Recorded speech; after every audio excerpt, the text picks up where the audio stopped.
और ये धंधा और चंदे का आंदोलन दिखाई दे रहा है। हम उनको ये करेंगे, वो काट डालेंगे, मार डालेंगे, धमकियां देंगे, ये कोई आंदोलनकारी की भाषा नहीं। ये विरोध में है, संविधान विरोध है, ये मांगिए ना, कौन मना कर रहा है। ये जिंदगी के 25 साल बर्बाद हुए, उसमें आपको पता है भाई 13 दिन जेल में रहा, आकर के गेट को तोड़ दिया गया, जिसके कारण इनका मानसिक रूप से बयानबाजी करके समाज के बीच में तनाव वातावरण ना पैदा करे। लीगल नोटिस भेजा डीएम को हो या बीटीएमसी के लोग हो, तो भिक्षुओं को बार बार दबाने का प्रयास कर, हरासमेंट करने के लिए, मुझे परेशान करने के लिए ये गेट तोड़ा गया। तो धर्म के इसमें जो उन्माद निर्माण होगा, इसका जिम्मेदार कौन होगा? भिक्षु की भाषा नहीं है और आंदोलनकारी की भाषा नहीं है। कमेटी में जाने का कहीं प्रयास तो नहीं है, उनको भगाओ, ब्राह्मणवाद हटाओ। तो मेरा मानना है एक धर्मगुरु होने के नाते ये कोई ब्राह्मणवाद और हिंदूवाद नहीं है। शायद आप लोग को सबको धन्यवाद। आज आप लोग को आमने सामने थोड़ा चर्चा करने का ये विषय जरूरी हो गया कि 2024 में आपकी बदंत हर्षबोधि जी यहाँ वेलकम गेट बुद्ध जयंती के पवित्र बुद्ध जयंती के उपलक्ष्य पर उन्होंने खड़ा किए थे। करीब करीब 4 गो गेट थे। तो 4 जो गेट थे, 21 में एक गेट को जो महाबोधि मंदिर का जो एग्जिट गेट है, जिसमें आपको मस्जिद की तरफ भी जाया जाता है, उस गेट को मैं कहूँगा जिला प्रशासन के द्वारा उसको गैर कानूनी तौर तरीक़े से उसको तोड़ दिया गया था, नष्ट कर दिया गया था। जबकि उस गेट के दौरान आपका जो यातायात जो नियमावली है या यातायात अधिनियम है, उसका कोई उल्लंघन नहीं हो रहे थे। और उसके अलावा आपकी जो ये नगर पालिका अधिनियम है, उसका भी कोई उल्लंघन नहीं हो रहे थे, या उस तरह का कोई नोटिस इनको नहीं दिया गया था। जबकि हमारे रूल्स बुक्स ये कहते हैं कि अगर आपको कानून को लागू कराना है तो ज़रूर, इन्होंने अगर गैर कानूनी तौर तरीक़े से गेट खड़ा किए थे, जिसको स्वागत गेट, वेलकम गेट सभी धर्म वाले सभी अपना परंपरागत करते ही हैं। तो ये भी बुद्ध जयंती का उपलक्ष्य था 2024 का, लेकिन इस तरह का कोई प्रियर नोटिस इनको नहीं दिया गया, सीधा आकर के गेट को तोड़ दिया गया, जिसके कारण इनका मानसिक रूप से महाबोधि चैरिटेबल ट्रस्ट को कोई नोटिस नहीं दिया गया। इनका जो गेट थे, खास करके जो आपका महाबोधि मंदिर से जो एग्जिट जो गेट दरवाजा है या गेट है, उसके तहत जो मस्जिद के रास्ता में जो जाता है यहाँ बोध गया में, उसी किनारे में ये गेट खड़ा था।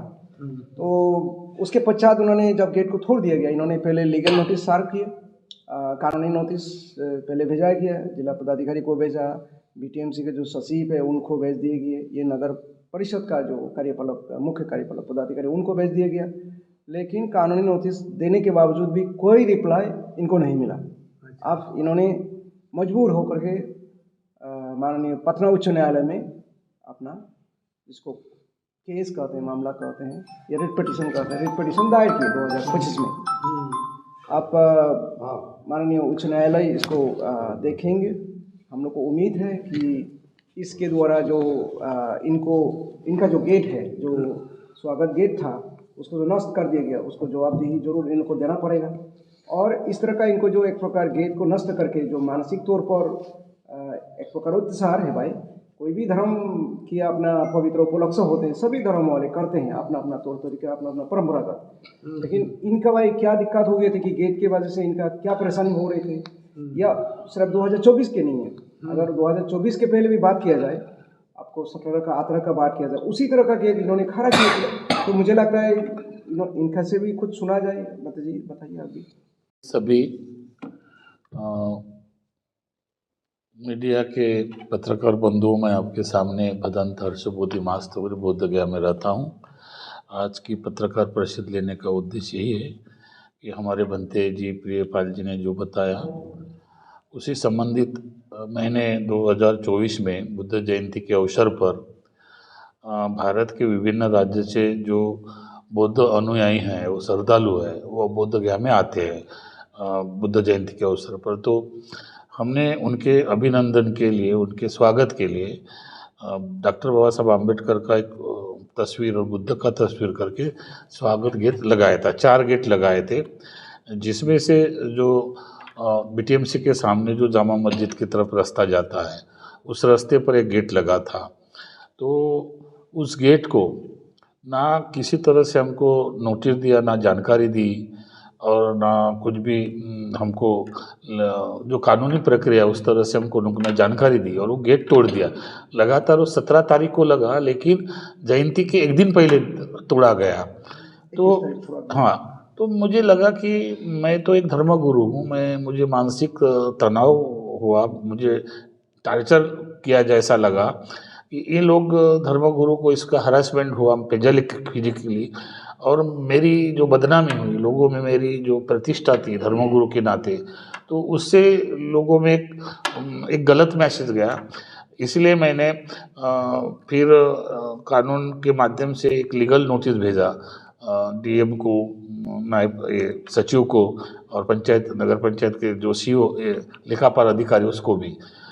फिर भी उन्होंने कोई ध्यान नहीं दिया। तो मुझे अपने न्याय के लिए पटना के जो न्यायपालिका हाईकोर्ट है उसमें मुझे याचिका दायर करना पड़ा। अब हमारा केस रजिस्ट्रेशन हुआ है, उसके माध्यम से जो भी न्यायपालिका हमको न्याय देंगे मैं उसे ये हूँ। वास्तविक में देखा जाता हूँ कि अभी फिर मैं चाहता हूँ कि डीएम हो या बीटीएमसी के लोग हो तो भिक्षुओं को बार बार दबाने का प्रयास करते हैं। कई बार पास के संबंध में नोटिस दिया जाता है, उनको मजबूर किया जाता है। तो हम लोग धर्मगुरु हैं, हम न्यायपालिका के माध्यम से मानने वाले, शांता समत्व बंधुत्व करुणा, इस पर विश्वास रखने वाले हैं, और हमारे साथ सौतेला व्यवहार किया जाता है। ये पहली बार नहीं, इसके पूर्व भी आप पत्रकार को मालूम है कि जब अंबेडकर जयंती हुई थी तो उस वक्त भी 17-18 में गेट लगा था, उस वक्त नहीं तोड़ा गया। लेकिन मान के चलो इस जयंती में, बुद्ध जयंती में हेतु पुरस्कार जानबूझकर मुझे हरासमेंट करने के लिए, मुझे परेशान करने के लिए ये गेट तोड़ा गया। इसलिए मैंने सुप्रीम कोर्ट में अपनी याचिका दायर की, पटना हाईकोर्ट में याचिका दायर की है, और मुझे निश्चित रूप से पटना हाईकोर्ट के माध्यम से न्याय मिलेगा। साथ ही साथ मैं बताना चाहता हूँ कि जो वर्तमान में अभी माँ बोधि माँ विहार का इशू चल रहा है, जिसके लिए लोग धरने पर बैठे हैं, तो आप सभी को पता है कि ये आंदोलन 1891 में अनागारिक धर्मपाल ने शुरुआत की थी। उसके बाद में एक निसंग रक्षित भत्ते थे नागपुर के, उन्होंने की।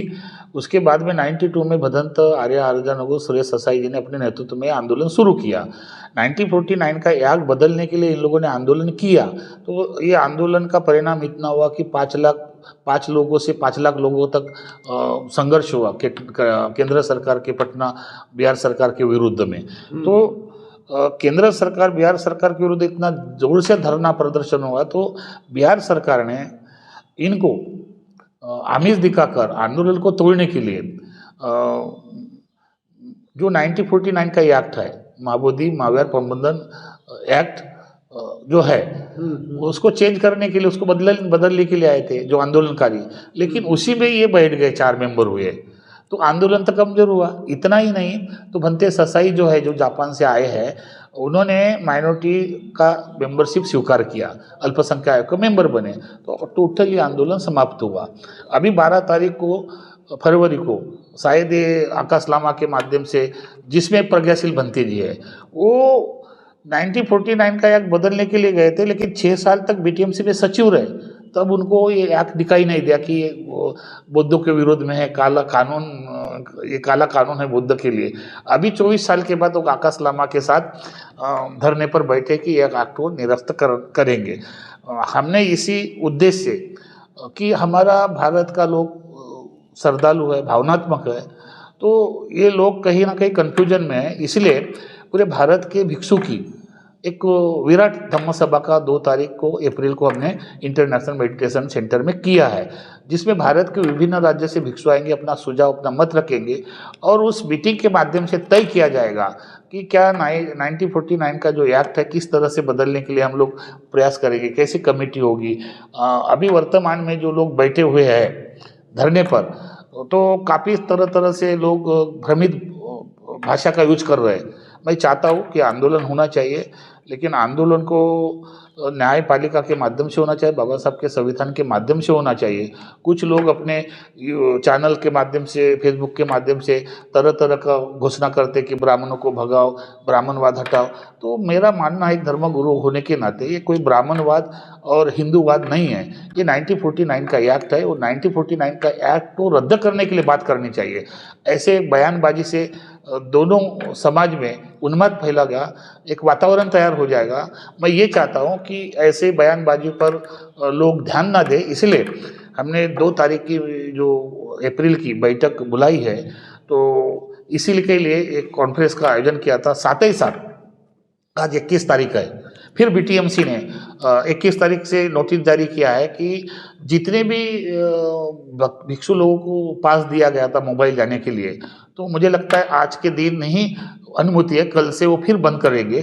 तो मैं ये चाहता हूँ कि बीटीएमसी द्वारा बार बार भिक्षुओं को हरासमेंट करना, मैं ये चाहता हूँ कि क्या ऐसा प्रॉब्लम है कि भिक्षु लोग मोबाइल जाते, तो ऐसी कौन सी कमियां नज़र आती है, जो किसकी क्या वजह है कि मोबाइल न जाने के लिए आप इतना प्रबंध कर रहे हैं, बंदी दे रहे हैं? ये डीएम से आर्डर से हो रहा है या बिहार सरकार के आर्डर से हो रहा है?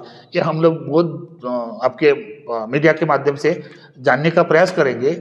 और हम ये चाहते हैं कि बीटीएमसी ने इस तरह का जो निर्णय लिया होगा वो वापस लेना चाहिए। भिक्षुओं को देश विदेश के जितने भी बौद्ध भिक्षु आते हैं, श्रद्धालु आते हैं, वो चाहते हैं कि इतने दूर से आए तो जो बोधि वृक्ष है उसके अंदर में जो गर्भ है उसको मूर्ति का फोटो मेरे यादगार के लिए लाना चाहिए। इस तरह से श्रद्धा से आते हैं और आप उसी को बंद कर रहे हैं कि कल से पास नहीं जाएंगे। तो मैं इसका कड़ा निषेध करता हूँ। हम लोग कलेक्टर को भी कुछ भिक्षु बैठ के निवेदन देंगे कि क्या इससे मोबाइल बंद जाने से आप क्या साबित करना चाहते हैं, जबकि आपको पता है पत्रकारों को 2013 में कितना बड़ा हंगामा हुआ। जो चीज़ चाहिए वो नहीं हो रही है, तो हम चाहेंगे कि भिक्षु का एक हमारा निवेदन है, इस बीटीएमसी के सचिव हो या डीएम हो, उन्होंने जो 21 तारीख से जो पास रद्द करने का जो प्रस्ताव पारित किया है, नोटिस जारी किया है, तो वो वापस ले और भिक्षुओं को मोबाइल जाने के लिए जितने पास दी है उसको अलाउड होना चाहिए। केवल उन्होंने लिखा है कि नहीं, इसमें केवल बीटीएमसी के भिक्षु ही जाएंगे पास लेकर, कर्मचारी लेके मोबाइल लेके जाएंगे। तो इस तरह से व्यवहार जो है सौतेला व्यवहार हो रहा है। इससे फिर एक बार बीटीएमसी के विरोध में लोग खड़े हो जाएंगे। अभी माँ बोधि विहार का प्रश्न है जो बुद्ध को सौंपना चाहिए, ये भी एक गंभीर सवाल है। तो इसीलिए हमने आज की पत्रकार परिषद का आयोजन किया है। हम चाहते हैं आपके मीडिया के माध्यम से, आपके चैनल के माध्यम से, वर्तमान पत्रों के माध्यम से कि हमारे बात को समाज तक और पहुंचाया जाए और हमें थोड़ा सा सहयोग किया जाए। और जो भी आंदोलन चल रहा है वर्तमान में, उस आंदोलन में तरह तरह के लोग आकर अपना बयानबाजी कर रहे हैं कुछ चैनल के माध्यम से। तो मैं ये चाहता हूँ कि बोध गया के धरती पर मैं रहता हूँ और मैं अभी बिहारी हो गया हूँ, तो मैं बिहार के लोगों को आश्वासन देना चाहता हूँ, निवेदन देना चाहता हूँ, बिहार के लोग शांत है। आप इस तरह की भाषा का प्रयोग मत करें कि ब्राह्मण को ये करेंगे, वो काट डालेंगे, मार डालेंगे, धमकियाँ देंगे। ये कोई आंदोलनकारी की भाषा नहीं है। आपको आंदोलन करना है तो 1949 का एक्ट बदलने के लिए न्यायपालिका का रास्ता है। और संविधान को जो मानते हैं तो संविधान के दायरे में रहकर आप इसको आंदोलन तेज कर सकते हैं। इसीलिए हमने फिर से दिनांक 2 अप्रैल 2025 को समय 1 बजे से शाम 5 बजे तक इंटरनेशनल मेडिटेशन सेंटर में बोध गया के पवित्र भूमि पर पूरे भारत के विभिन्न राज्य से और देश विदेश के, चाहे बंगाली भिक्षु, चाहे ईस्ट वेस्ट नाथ का भिक्षु, चाहे सभी देश के भिक्षु, उसको आह्वान किया है। उसमें लायर को आह्वान किया, विद्वान लोगों को आह्वान किया है। जितने भी भारत के बौद्ध संगठन हैं, बिहार में जितने बौद्ध संगठन हैं, उनके पदाधिकारियों को हमने बुलाया है। जितने बुद्ध विहार के अध्यक्ष है, पदाधिकारी, उसको हमने बुलाया। इसीलिए आज की पत्रकार परिषद का आयोजन किया है। आप अपने पत्रकार के माध्यम से आपको अगर कुछ पूछना है तो आप पूछ सकते हैं। पहली संगोष्ठी के माध्यम से आप क्या करना चाहते हैं? हमारा मेन उद्देश्य इतना ही है, वर्तमान में जो आंदोलन हो रहा है वो समाज के अंदर दिशा भूल हो रहा है, कन्फ्यूजन हो रहा है। तो हम ये चाहते हैं जो लोग आंदोलन में बैठे हैं वो आंदोलनकारी को पूछा जाए कि आप तो बीटीएमसी एक्ट बदलने के लिए गए थे, तो फिर 6 साल कमेटी में आप क्यों रहे, फिर 24 साल क्यों बैठ रहे? तो इसके लिए लोगों में कन्फ्यूजन हुआ है और ये धंधा और चंदे का आंदोलन दिखाई दे रहा है। तो और ये भिक्षु का मामला है ना, कोई लेमैन तो आंदोलन नहीं कर सकता है। तो हमने ये सोचा कि बड़े बड़े भिक्षु आंदोलनकारी है, उनको भी बुलाया गया। 92 में जो आंदोलन किया उनको लोगों को भी बुलाया है। और भारत के जितने भी भिक्षु है बड़े, तो प्रज्ञाशील भंते जी 6 साल सेक्रेटरी रहे, अभी आकाश लामा 2 साल से आ रहा है और लीड कर रहा है। हमारे कोई व्यक्तिगत उससे दुश्मनी नहीं है, लेकिन हमारा भरोसा नहीं है। जैसे पिछले बार आंदोलन करके मैनेजमेंट कमेटी में गए, इस बार भी नील इलेक्शन है, नीतीश सरकार को दिखा देंगे कि हम तुम्हारे साथ है और आमिष लेकर फिर कमेटी में जाने का कोई प्रयास तो नहीं है। इसलिए हम भिक्षु संघ की मीटिंग बुलाकर, हम एक कोर कमेटी बनाकर, तरह समितियां बनाकर, हम दिनांक 3 तारीख को समीक्षा बैठक करके मीडिया को बुलाकर हम जाहिर करेंगे कि किस तरह का आंदोलन किया जाएगा 1949 का एक्ट रद्द करने के लिए, निरस्त करने के लिए। इसलिए ये मीटिंग का आयोजन बुलाया गया है। ये लोग बहुत से भड़काऊ भाषण भी देते हैं, भाषण भी चल रहा, वायरल हो रहा है, इसके बारे में क्या करना चाहिए? नहीं, ये देखिए, जो लोग इस तरह का भड़काऊ भाषण दे रहे हैं, मैं उनको निवेदन दूंगा कि भाई भिक्षु है आप, शांति, करुणा, मैत्री, भाईचारा को, बुद्ध का उपदेश को मानने वाले लोग हैं, संविधान को मानने वाले हैं, समता, स्वतंत्र, बंधुत्व, न्याय पर आधारित चलने वाले लोग हैं। तो मैं ये चाहता हूँ कि ये भिक्षु की भाषा नहीं है और आंदोलनकारी की भाषा नहीं है। अगर मान के चलो आपको पॉपुलैरिटी चाहिए या प्रसिद्धि चाहिए, थोड़े देर के लिए प्रसिद्धि मिल जाएगी, लेकिन आपके इस कथन से दो धर्म के इसमें जो उन्माद निर्माण होगा, इसका जिम्मेदार कौन होगा?